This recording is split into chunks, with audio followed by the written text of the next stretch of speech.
They say the worst prisons aren't built from stone or steel, but from blood itself. Imagine a child opening his eyes for the very first time, not into love, not into safety, but into a legacy of shame, secrecy, and sickness. His first breath was not a beginning, it was the continuation of something twisted, something carried through generations like a hidden curse. He did not know it yet, but his parents were cousins. His very existence was born of a bond forbidden by nature, one whispered about in the dark corners of towns where everyone knew, but no one spoke. From his first cry, he was marked, not by what he did, but by who he came from. In the early years of America's heartland, where families lived close, too close, bloodlines often blurred. In those quiet rural towns, cousins weren't always just cousins. They were partners in fields, in survival, and sometimes in marriage. What began as necessity, families clinging to themselves, grew into something darker, unspoken, and carried forward. And in this child's case, it created a life destined for whispers, suspicion, and suffering. He was seen not as a boy, but as a reminder. Every face that looked at him carried the same question behind its eyes: what kind of life can come from something like that? From the outside, his family pretended to be normal. A father who worked, a mother who prayed, and a house where curtains were always drawn just a little tighter than the neighbors. But under those curtains lived a truth they could never outrun. Blood doesn't forget. And the boy would soon learn that when you're born into a nightmare, there is no waking up. There is only the slow, relentless discovery of just how deep the nightmare goes. The story you are about to hear is not folklore, not a campfire tale meant to scare children. It is a record, a forgotten piece of American truth buried under silence, shame, and then a desperate need to keep family secrets hidden. Tonight we will open that record. Tonight we will follow the life of the child who should never have been born. As the boy grew, his body betrayed him.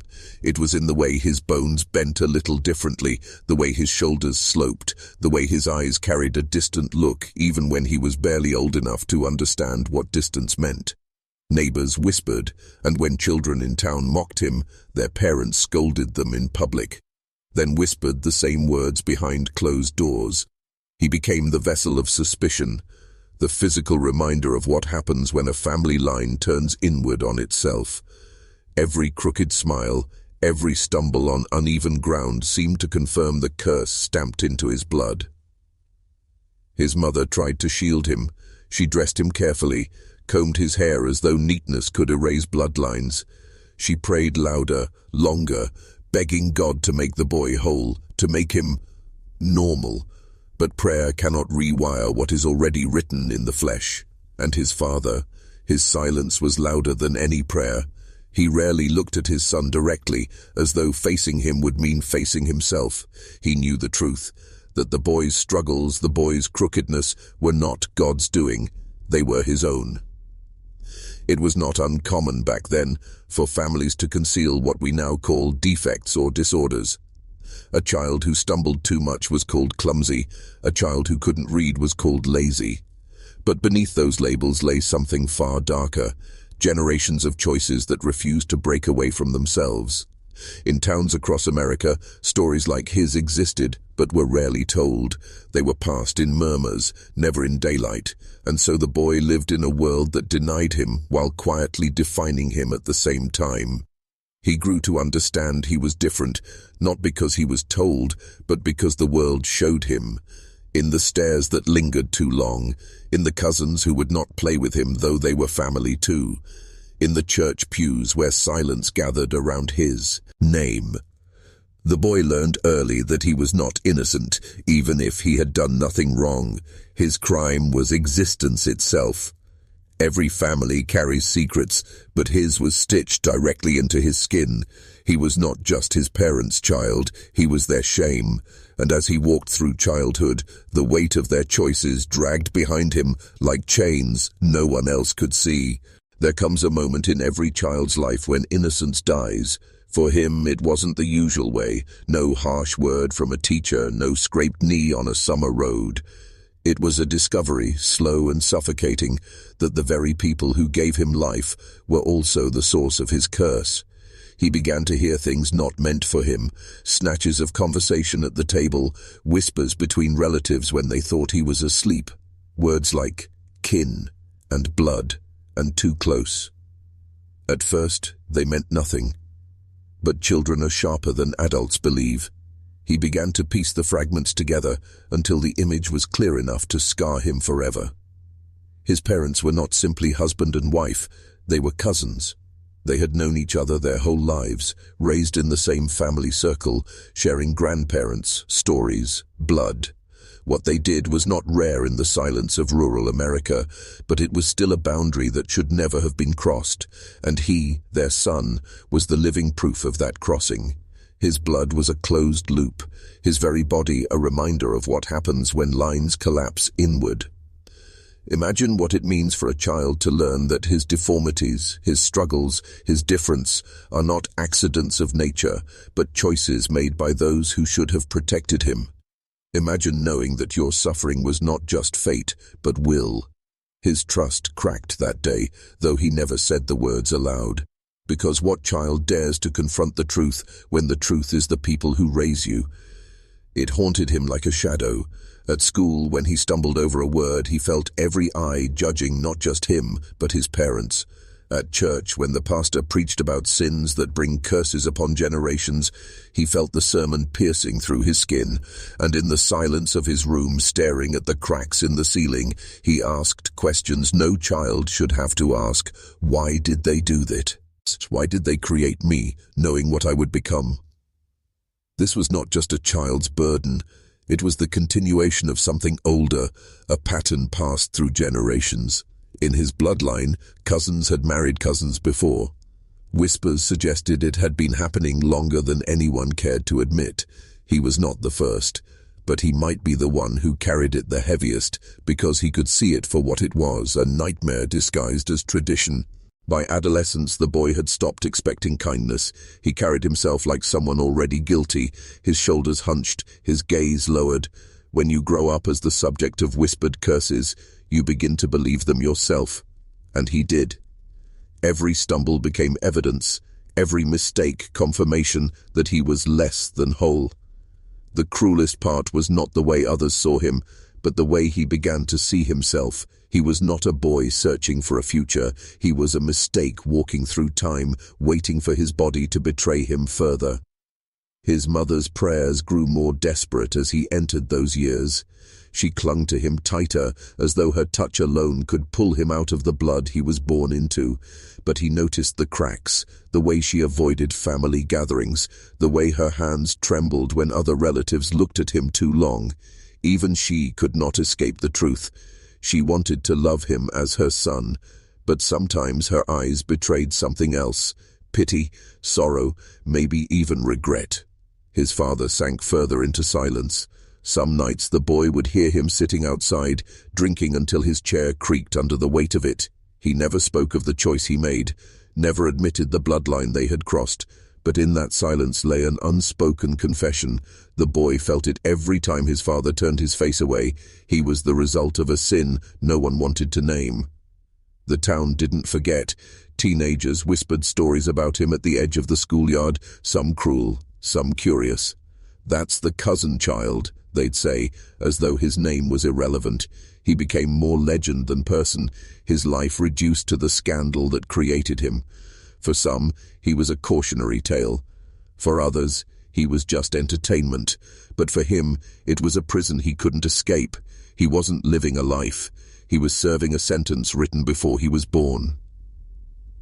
There were nights, years, and he stood in front of the mirror and stared at his own reflection, searching for signs of the curse in his own face. Was it in the shape of his jaw, the slant of his eyes? Was he unraveling slowly day by day? He didn't know. But what he did know was this: he had inherited a truth that could never be erased. Blood tells stories, and his blood told one of betrayal, shame, and a future that didn't belong to him. As he stepped into manhood, the shadows around him didn't fade. They thickened. What little hope he had carried as a child was replaced by a dull ache, the kind that never leaves you. He tried to build a life, to find work, to carve out something that might resemble normalcy. But in small towns, bloodlines are not forgotten. Every handshake lingered too long, every introduction carried a pause, as though people were silently weighing him, measuring him against the story they already knew. The boy who had once asked why he was different had grown into a man who no longer questioned. It was simply his truth. Yet he could never silence the gnawing thought that haunted him. What if this didn't stop with me? What if I carried it forward? That was the cruelest inheritance of all, not only his own suffering, but the terrifying possibility that he could pass it on, a future of children burdened with the same shame, the same whispers, the same curse. He knew too well what it felt like to be born into a nightmare, and the thought of condemning another soul to that fate twisted like a knife inside him. There are stories, buried deep in American soil, of families who never broke the cycle, cousins marrying cousins generation after generation, until the line became a tangle of secrecy and suffering. Some families faded into obscurity, their names remembered only in hushed warnings. Others tried to bury the evidence, scattering across states, changing names, hiding what they were. His family lived on that edge, teetering between exposure and silence. And he, unwilling or unable to escape, became the face of it. He carried it in his bones, in the shape of his gait, in the weight of his voice when he spoke too little, too softly. Even when he tried to create distance, the family name followed him like a brand burned into his back. And though he longed for escape, deep down he knew he could never truly outrun blood. Because blood waits. It waits in the whispers of neighbors, in the silence of fathers, in the trembling hands of mothers who pray too long. If you're still watching, you're already braver than most. Tell us in the comments, what would you have done if this was your bloodline? Would you run from it, or carry it like a cross you never chose to bear? There is a cruelty in memory. For him, it wasn't only the childhood taunts or the stares from neighbors. It was the silence at the dinner table, the quiet acknowledgement that the family's sin could never be undone. In that silence, he began to hear echoes of something deeper. Old family stories, half buried, began to resurface in fragments. An uncle who never married, a cousin who was born sick and died before his 10th year, a grandmother whose body was twisted by ailments no doctor could explain. These were not isolated tragedies. They were pieces of the same story, woven together by a thread of blood too close, too entangled. The boy turned man began to understand that he was not alone in his curse. He was part of a lineage built on choices that should never have been made. And the more he pieced together, the heavier it became. Each name, each forgotten relative, was a ghost haunting him, reminding him that his existence was not an accident, but a continuation of a pattern too shameful to name out loud. He found old photographs once, tucked into a box in the back of a closet. Faded faces, hollow eyes staring out from another century. Family portraits where cousins stood too close, where husbands and wives shared features that looked disturbingly alike. It was all there, written in the bone structure, in the identical eyes passed down through generations. He realized with a sickening weight that this wasn't just his parents' choice. It was something older, more deliberate, carried forward because breaking the cycle would mean facing it, and no one in his family had ever dared. In those photographs he saw the truth of his bloodline, a closed system, turning inward, folding onto itself until there was nowhere left to go. And he understood, perhaps more than anyone before him, that he was the inevitable result. The nightmare was not born with him. It was born long before, and he was simply where it came to the surface. At night, he would lie awake with the images of those faces burned into his mind, the silence pressing against his chest. He was not just one man with one story.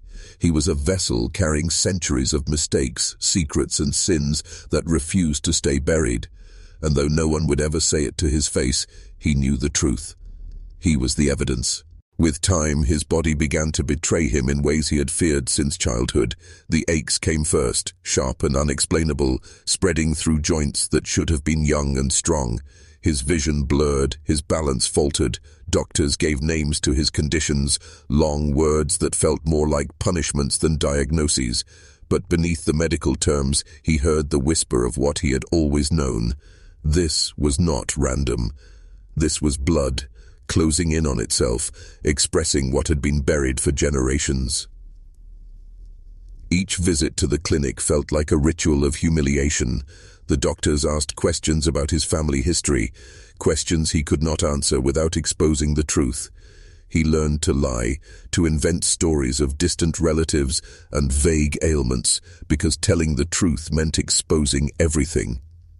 Still, he saw it in their eyes, the suspicion, the quiet knowledge that something was wrong with the way his body was built. They never said the word, but he felt it hang in the room every time. Inbreeding. And yet the cruelest part was not the failing of his body. It was the way people looked at him when he faltered. When he stumbled on the street, when his words caught in his throat, when he sat alone in the corner of gatherings, the weight of every glance crushed him. He was no longer simply the cousin child. He was becoming the embodiment of what happens when family refuses to break its own chains. Isolation consumed him. Friends were few, trust even fewer. Love, the thing he craved most, slipped through his hands again and again. How could he ask someone to share a life with him when he carried such a burden? How could he explain the truth without driving them away in horror? He bore his loneliness like a scar, visible only in the quiet moments when he let his guard fall. The nightmare of his origin had become the nightmare of his body, and together, I pressed down on him with unbearable weight. He was not just a man living with illness. He was a man haunted by the knowledge that his suffering had been written before he was born, etched into the very marrow of his bones by choices that were never his own. There are wounds that heal with time, but the ones carved by blood never fade. As he aged, the man became something like a ghost in his own life. He was present. His body still walked the streets, still attended church, still sat in his small house, but inside he was already buried. His days blurred into one another, each one heavier than the last, and the silence of his family's shame pressed down on him until it was all he could hear. Sometimes he thought of escape, leaving the town, changing his name, disappearing into a place where no one knew the truth. But blood has a way of following you. He imagined the conversations he could never control, the whispers of new neighbors who would ask about his family, the suspicion that would grow when he avoided the answers. He realized escape was an illusion. His name, his face, his very body were chains he could never shed. What tormented him most were the children he never had. The chance at fatherhood dangled before him like a cruel temptation. On lonely nights, he wondered what it would feel like to hear a child call him father, to see some reflection of himself in their eyes. But that thought never lingered, because with it came the darker question: what if the reflection was twisted? What if his child carried the same curse? To bring life into the world from his blood felt like condemning an innocent soul to the same prison he could never escape. And so he lived without children, his bloodline ending with him, a reluctant gatekeeper closing the door on generations of sin. In his solitude, the ghosts of his family grew louder. He saw them in dreams, heard them in the quiet creak of the house at night. Cousins, uncles, grandparents, faces he had seen in those old photographs, faces carrying the same blood. They seemed to accuse him, to remind him that he was both the product and the punishment of their choices. But sometimes, at times, when the dreams were softer, they seemed almost to plead with him, to be the last, to end what they could not. And he knew, deep in his bones, that his life was not just his own. It was the final chapter of a story written long before him, a story America prefers to forget, but one that remains buried in countless small towns, hidden in family trees too tangled to untangle. His life was a mirror held up to that forgotten truth, that blood can both bind and destroy. Toward the end, the man carried himself like someone who had already been written out of history. He had no children, no legacy but the whispers. His neighbors aged beside him, their grandchildren playing in the yards, their family names stretching into the future. but his name would die with him. And yet, that was the strange salvation he carried. By ending with him, the nightmare would finally close. But peace did not come easily. His body continued to betray him, piece by piece. Muscles stiffened, his voice grew weaker, his eyes clouded. Each morning he woke, it felt less like living and more like enduring. And still, the silence of his family's sin weighed heavier than the illness itself. There was no confession, no reckoning. His parents grew old and died without ever speaking the truth aloud. They went to their graves with the secret sealed, leaving him as the only living testament. The cruelty of it was that he had become both the victim and the witness. His suffering was undeniable, but so was his knowledge. He was the proof of what they had done, but also the last voice that could tell it, and yet he could not. To tell the truth meant dragging their names into the open, tearing down the fragile facade of respectability they had built. To remain silent meant carrying the curse alone, letting it rot inside him until death finally took it away. He chose silence, not because he wanted to protect them, he had long since stopped believing they deserved protection, but because he knew the town already knew. The whispers had never died. Speaking them aloud would not bring him peace, nor would it erase the years of shame. His story was already written into the soil, into the sidelong glances and the murmured warnings passed down through generations. And so, his life dwindled quietly, like a candle burning at its base, flickering against a darkness that had begun long before him. He understood, perhaps more clearly than anyone else, that his existence was not just personal tragedy. It was history, an unspoken part of America's past, where isolation and secrecy twisted families into shapes too disturbing to face. He was not just one man, he was a reflection of a truth buried across forgotten towns, a truth no one wanted to see. When death finally came for him, it was not dramatic, no violent collapse, no sudden cry for help. It came the way his life had come, quiet, heavy, unspoken. A neighbor found him in his chair, a thin body slumped, his face turned toward the window, as if he had been waiting for something that never arrived. There were no children to mourn him, no grandchildren to carry his name. Just silence, the kind of silence that comes not from peace, but from secrets too heavy to ever be told. The town buried him with little ceremony. A few relatives attended, though they stood apart, eyes lowered, as if even in death he carried a shame they did not want to claim. His grave was marked with a stone small enough to be overlooked, swallowed by weeds within a season. And yet his absence seemed to linger more than his presence ever had, because in burying him, they were not just laying down a man, they were burying evidence. The final witness to a bloodline that had folded onto itself until there was nothing left to give. But history does not vanish simply because a body returns to the earth. It stays in whispers, in the unearthed photographs, in the half-remembered warnings parents give their children when they caution against keeping it too close. His life was more than just suffering. It was a mirror held up to America's hidden past. For every town like his, for every family who drew the curtains a little tighter, there are countless others whose stories remain untold. Stories of children born carrying not just their parents' names, but their parents' sins. This is what haunts the soil of forgotten America. Not the ghosts we invent, not the legends we tell, but the truths we bury. Cousins who became lovers, families who collapsed inward, children who were born into nightmares they could never escape. His life is only one story, one name already fading from memory, but it represents hundreds, maybe thousands more. Lives erased, secrets locked away, bloodlines ended in silence. And as the last of his family lowered their heads and walked away from his grave, the earth swallowed more than just his body. It swallowed a history no one wanted to face, but the soil remembers, and in the silence, America's forgotten bloodlines still whisper,